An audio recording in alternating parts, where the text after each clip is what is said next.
Welcome to Kenton Teaches. Enjoy the video. In this video, I will explain how to open your GMC Sierra key fob. First, gather your tools. You'll need a small flathead screwdriver or even a coin and a new CR 2032 coin cell battery. Make sure you're working on a clean, well-lit surface.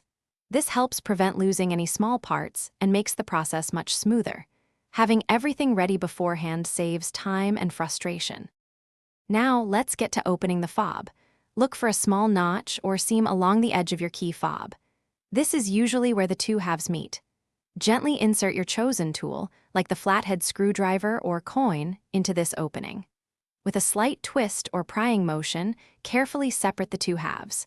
Remember to use minimal force to avoid damaging the plastic casing. With the key fob open, you'll see the old battery. Before removing it, take a quick mental note or even a picture of its orientation, specifically which side is facing up. This is crucial for correct reinstallation. Now, carefully pry out the old CR 2032 battery from its compartment. Then, insert the new CR 2032 battery, ensuring the positive side, usually marked with a plus sign, is facing upwards, just like the old one. Finally, it's time to reassemble your key fob. Carefully align the two halves of the fob and press them firmly together until you hear a satisfying click. This indicates they are securely closed.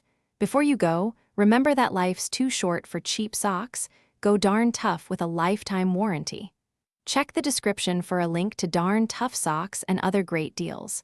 Once reassembled, test all the functions of your key fob on your GMC Sierra to ensure everything is working perfectly.